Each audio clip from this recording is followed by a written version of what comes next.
고난주간 5번째 날 새벽 기도회로 여러분들을 만나게 되었습니다. 우리 모두 코로나로 얼굴도 못 뵙고 또 직장에서나 가정에서나 부모님이나 자녀들도 모두 참 어려운 시기를 보내고 있습니다. 그러나 주님이 계심을 기억하며 주님의 고난을 묵상하며 힘든 가운데 감사를 찾는 우리가 되기를 기도합니다.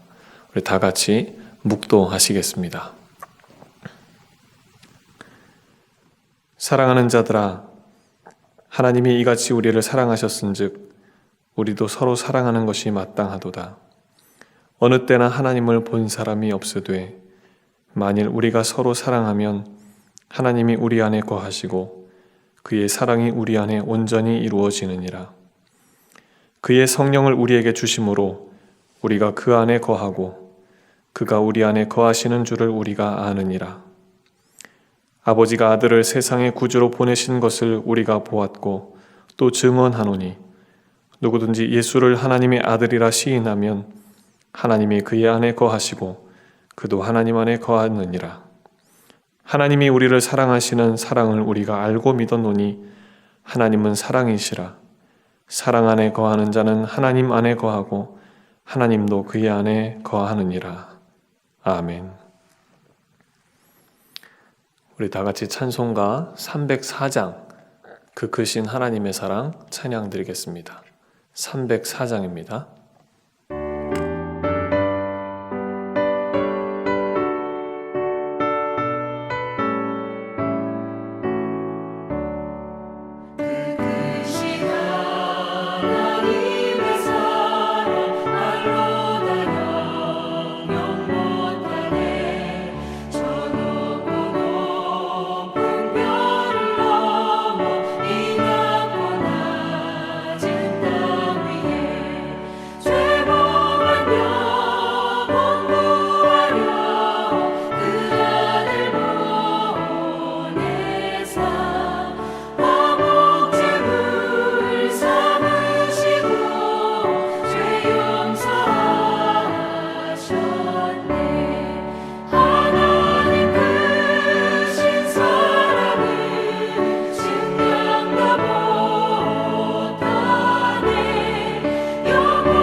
사랑의 하나님 감사합니다. 새 하루를 시작하게 하시고 숨을 쉬게 하시고 움직이게 하시고 걷도록 힘을 주신 하나님 찬양합니다. 또한 새 아침에 각자의 자리에서 주님께 기도를 드리는 시간을 갖게 하심을 감사드립니다. 대학교의 성도님들이 고난주간을 맞이하여 새벽마다 온라인으로 기도회를 드리고 있습니다.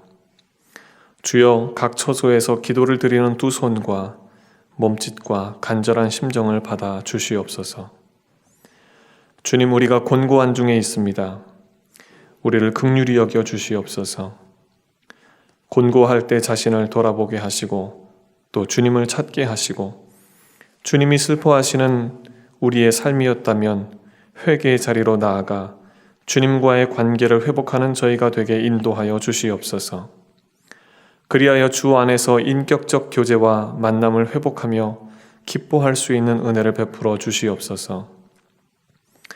온 세계가 고통스럽고 아직도 이 어려움이 끝날 기미가 보이지 않는 복합적인 힘든 상황 속에서, 그러나 주님, 우리가 섬기는 주께서 여전히 살아계시며 우리와 함께 계심을 잊지 않게 하시고 이 하루도 주님께 온전히 맡기게 인도하여 주시옵소서.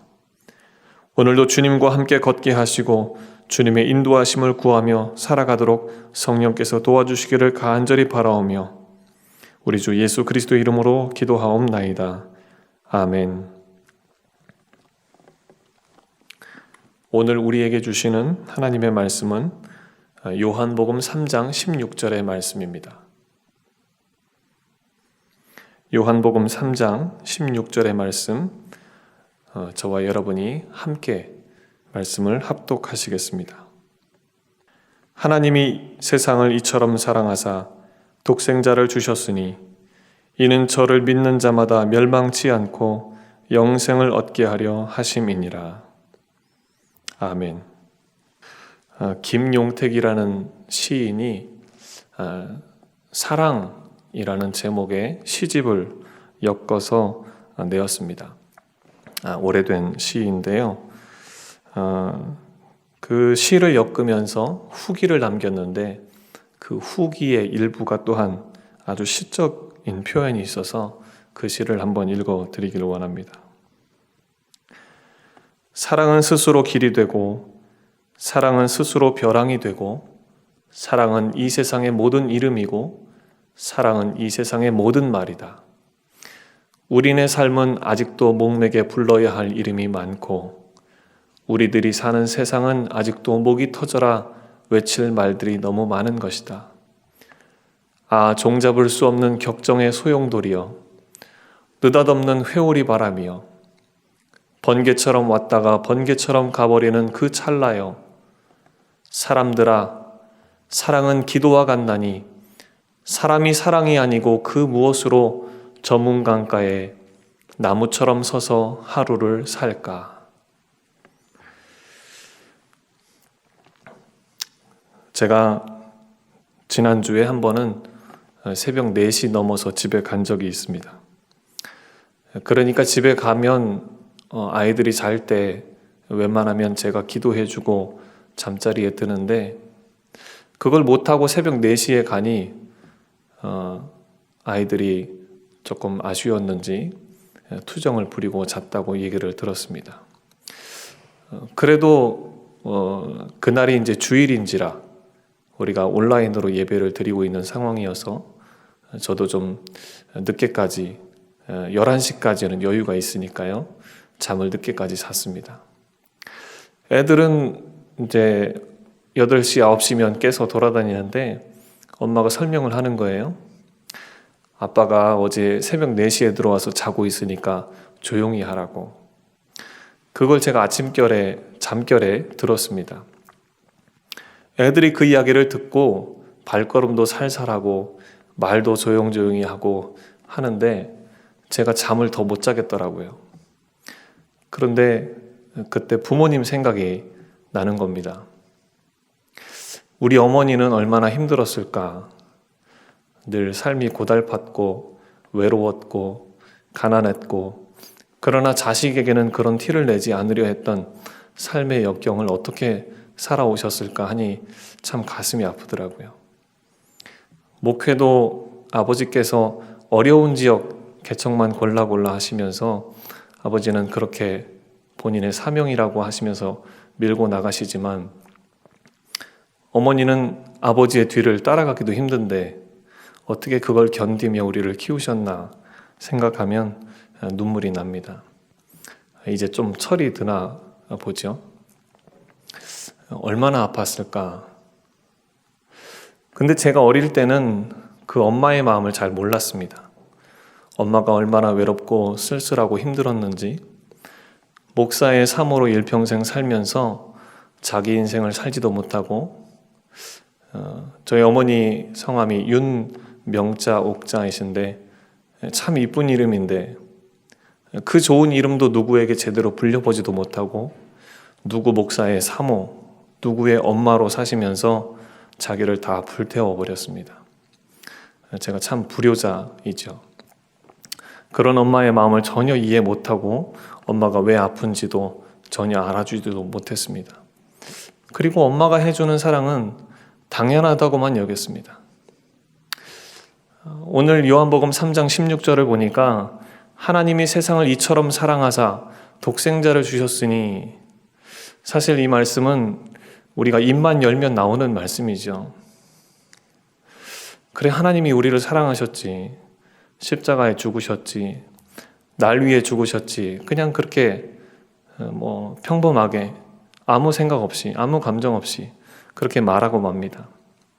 그냥 당연한 듯이 너무 쉽게 말합니다.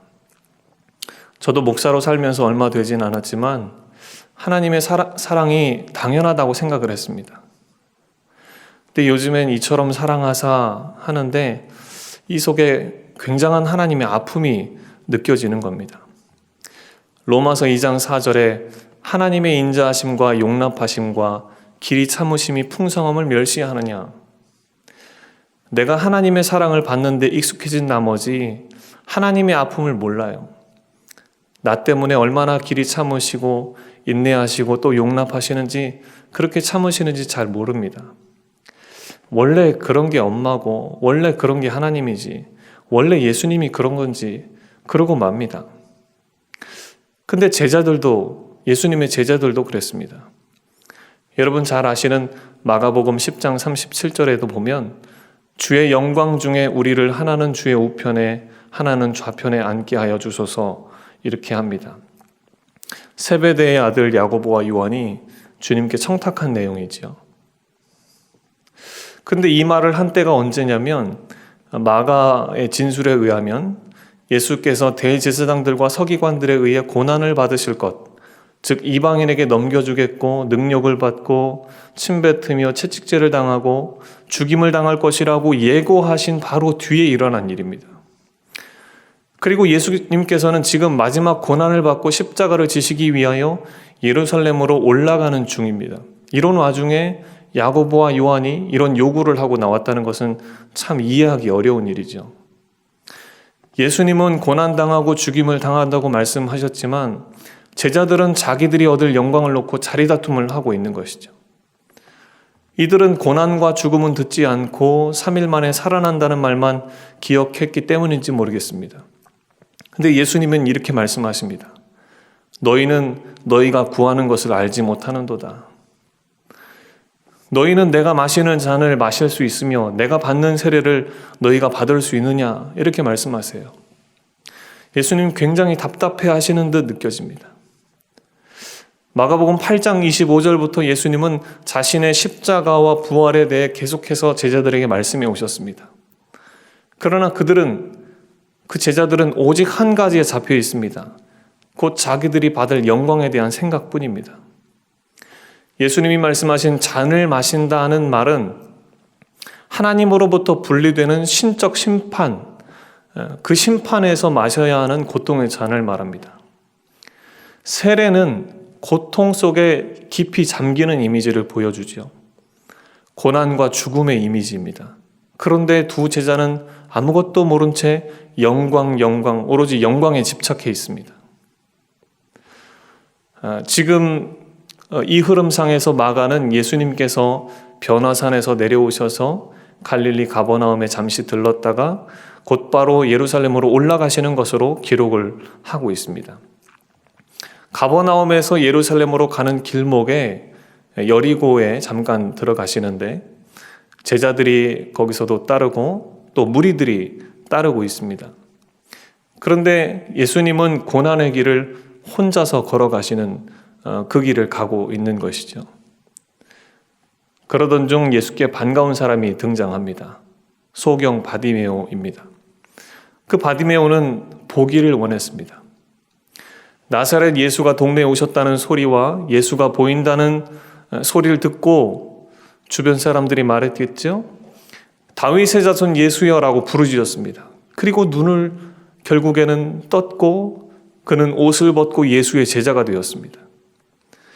예수께서는 이 사건을 통해 제자들의 눈이 떠져 보기를 그토록 바라지만 제자들은 전혀 바르게 볼 눈이 떠지지 않습니다.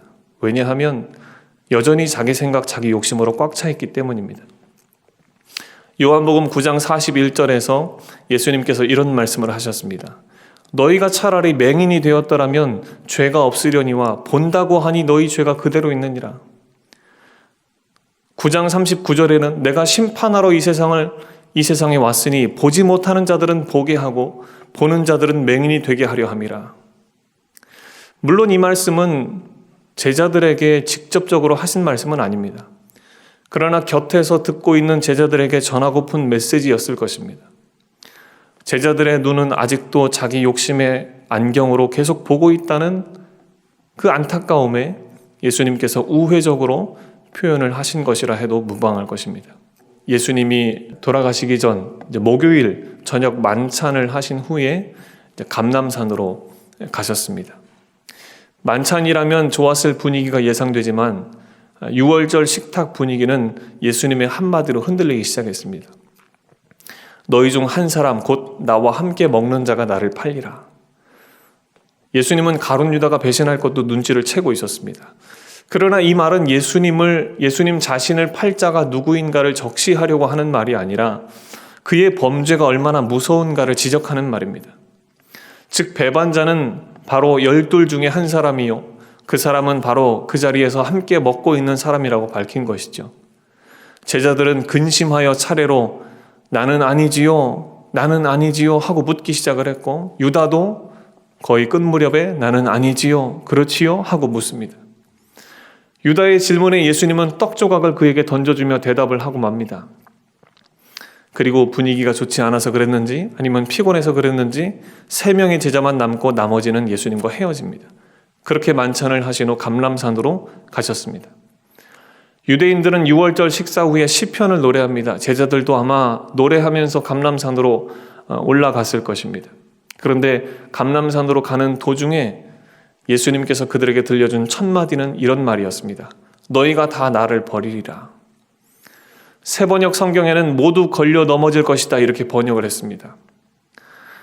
이 스칸다리조라는 단어가 쓰이는데 이 말은 버리다, 떨어져 나가다, 변절하다라는 뜻이 있습니다. 모든 제자들이 예수를 반드시 버릴 것이라고 하는 말씀입니다. 그 길 위에서 예수님은 다시 죽으심과 부활을 구약을 인용해서 예고하시죠. 그런데 여기서 베드로가 대꾸합니다. 모두가 버릴지라도 자기는 스승을 버리지 않겠다고. 베드로는 모두를 강조합니다. 자신은 다른 제자들과 다르다는 것이죠. 그러나 예수님은 너 그리고 오늘 이 밤에를 강조합니다. 원어로 보면 네가 확신 있게 말한 오늘 이 밤에 오늘 그리고 이 밤에 나를 3번 부인하리라 이렇게 되어 있습니다. 베드로가 서운하리 많지 아주 강하게 말씀을 하신 거죠. 그리고 감람산 중에 겟세마네라는 곳에 도착했습니다. 겟세마네는 기름 짜는 곳이란 뜻인데 감람산 서쪽 기슭에 감람나무가 우거진 동산을 가리키는 곳입니다. 그 중에 한 곳에서 변화산에서처럼 베드로, 야고보, 요한 이 3명의 제자들과 함께 멈춥니다. 그리고 거기서 심히 놀라시며 슬퍼하사라는 예수님의 감정 상태가 드러납니다. 베드로가 느꼈던 것을 후에 마가가 기록으로 남긴 것이겠지요. 심히 놀라시며 슬퍼하사, 그것이 마태복음에는 고민하고 슬퍼하사로 되어 있습니다. 심히 놀라다라는 표현은 혼비백산할 정도로 놀란 감정의 상태를 가리킵니다. 무엇 때문에 왜 놀라신 것일까요? 슬퍼하다의 헬라어 아데모네이는 어원이 불확실합니다.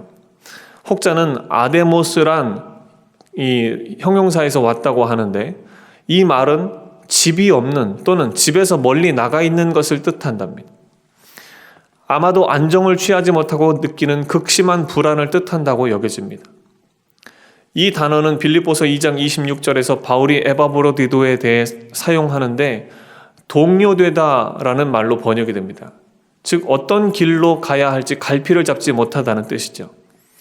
이렇게 보면 마가가 사용하는 표현은 혼비백산할 정도로 놀라고 갈피를 잡지 못하는 극심한 불안을 뜻합니다. 왜 그랬을까? 예수님은 정말 누구보다 인간적인 면모를 가지신 분이기 때문입니다.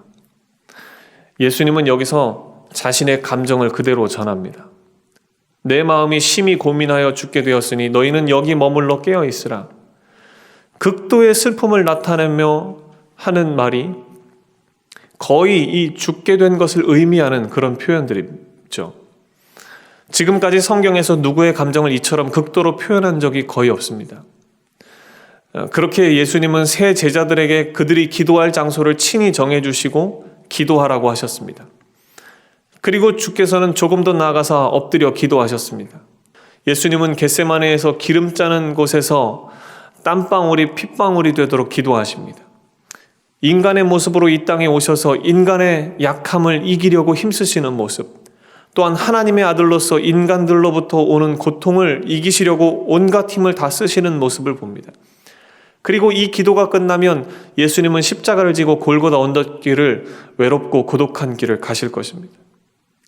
예수님의 마지막 기도, 그러나 나의 원대로 마시옵고 아버지의 원대로 하옵소서라는 기도를 온몸으로 기도하십니다. 제자들의 나는 아니지요, 나는 아니지요 했던 말들, 유다의 나는 아니지요, 그렇지요 했던 말, 또 베드로의 모두 주를 버릴지라도 나는 결코 주를 버리지 않겠나이다 했던 말들은 그저 자기 자신의 체면을 위한, 자기 입지를 굳히기 위한, 나중에라도 내 자리를 빼앗기지 않기 위한 정치적 발언에 불과하다는 걸 느끼게 됩니다. 예수님은 결국 유다의 배신의 키스를 받고 로마 군병에게 붙잡혔고 제자들은 걸음아 날 살려라 하고 모두 도망쳤으며 베드로는 체면치레라도 하듯이 멀찍이 예수를 뒤따르다가 결국 예수를 모른다, 맹세코 모른다, 마지막엔 저주하며 맹세하기를 결코 모른다고 내뱉고 말았습니다. 예수님은 그 후로 철저히 버려진 채 홀로 십자가의 길을 가십니다. 예수님이 그래서 십자가에 달려 자신의 몸을 내주고 그렇게 돌아가신 까닭이 무엇일까요? 그냥 감옥에, 지옥에 갈 영혼 거기서 건져 꺼내주려고, 단지 그렇게 하시려고 하나뿐인 아들 하나를 죽이셨을까요? 그렇지 않습니다. 하나님은 자기 하나뿐인 아들을 주시고 높고 높은 하늘에서 이 낮고 낮은 땅 위에 보내시고 제자들을 불러서 3년 동안 가르쳤는데 그 숱한 배신을 거듭거듭 당하시는 예수님은 그들의 배신을, 그 아픈 배신을 묵묵히 당하셨습니다. 마치 제자들이 가슴에 대못질을 하는데 그걸 다 받아내신 것이죠. 왜 그러셨을까요? 마지막 제자들과 식사 자리에서 빵을 찢어 떼어서 제자들에게 주시면서 이게 내 몸이다 하셨습니다. 이는 내 몸이다 했는데 이 말은 내 몸이 이 빵처럼 찢겨질 것이다 라는 뜻이 담겨 있는 거죠. 또 포도주 잔을 따라서 나누면서 이는 내 피다. 이것도 단지 우린 의리의 형제다 정도가 아니죠. 붉은 포도주를 나누면서 그 붉은 포도주가 병에서 흘러나오는 것처럼 찢겨진 내 몸에서 피가 흘러나올 텐데 이게 바로 너희를 위한 것이다. 이렇게 보면 예수님도 제자들이 깨닫기를 원하셨습니다. 뭘 깨닫기를 원하셨는가 하면 하나님의 사랑의 깊이를, 예수님이 얼마나 사랑하는지를 제자들이 이해하기를 바라셨습니다. 그런데 잘 모릅니다. 그래도 언젠가 깨달을 때가 오겠지 하면서 끝까지 사랑 표현을 하시는 것이죠. 우리가 부모님의 사랑을 이해하지 못했듯이 제자들도 이해하지 못했던 것 같습니다. 인간들이 하나님의 사랑을 이해하지 못합니다. 그게 얼마나 큰 고통인지, 얼마나 고독한 외로움인지, 아픔인지, 얼마나 참아야 했던 일인지 잘 모릅니다. 그런데 예수님은 뭐라 하십니까? 십자가를 지고 골고다 언덕에 오르실 때는 나를 위해 울지 말고 너희와 너희 자녀를 위해 울라 하시고, 십자가에 달리셨을 때는 하나님 아버지, 하나님께 이렇게 기도를 하죠. 주여, 저들을 용서하여 주시옵소서. 저들은 저들이 하는 일이 무엇인지 모르고 하는 일입니다. 혹자는 이렇게 말합니다.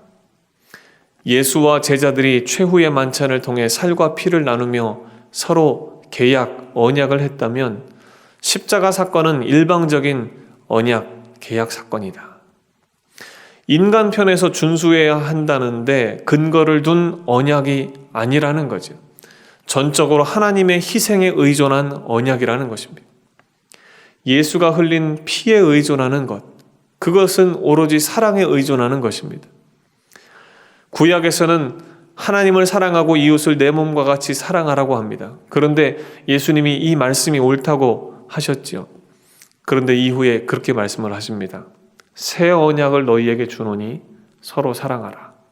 내가 너희를 사랑한 것 같이 서로 사랑하라. 내 몸같이 사랑하라가 아니고 내가 너희를 사랑한 것 같이 서로 사랑하라. 그렇게 말씀하십니다. 주님은 이걸 알도록 사랑을 주시고 보이시는데, 하나님 입장에서 그걸 알도록 도와주고 싶은데 자녀가 깨닫지 못하고 그걸 안 받을 때, 그 사랑을 거절할 때 그처럼 속상하고 아픈 때가 없습니다. 여러분, 하나님의 아픔을 조금이라도 이해하고 느껴보는 저와 여러분이 되시기를 바랍니다. 기도하겠습니다. 하나님 아버지, 우리는 참으로 어리석습니다. 하나님이 우리를 사랑하시지만, 그리고 사랑한다고 구구절절히 말씀하시지만 우리는 그 말씀의 깊이와 넓이를 전혀 이해하지 못해서 하나님의 사랑을 외면하고 거절하고, 그리고 하나님을 멀리 떠나는 저희들의 모습입니다. 하나님 용서하여 주시고 주님의 아픔, 주님의 고독, 주님의 그 외로움, 주님의 그 고통스러움을 조금이나마 이해하며 주님 앞에 더 가까이 나아가는 고난주간이 되도록 역사하여 주시옵소서. 이제는 우리 주 예수 그리스도의 은혜와 하나님 아버지의 무한하신 사랑하심과 성령님의 감동하시는 그 은총이, 하나님이 우리를 사랑하시는 그 사랑을 조금이나마 이해하며 그 고통과 그 고난과 그 외로움과 그 슬픔을 헤아리며 주님께 더 가까이 나아가기를 다짐하는 당신의 종들 머리 위에 이제로부터 영원토록 함께 계시기를 우리 주 예수 그리스도의 이름으로 간절히 축원하옵나이다. 아멘.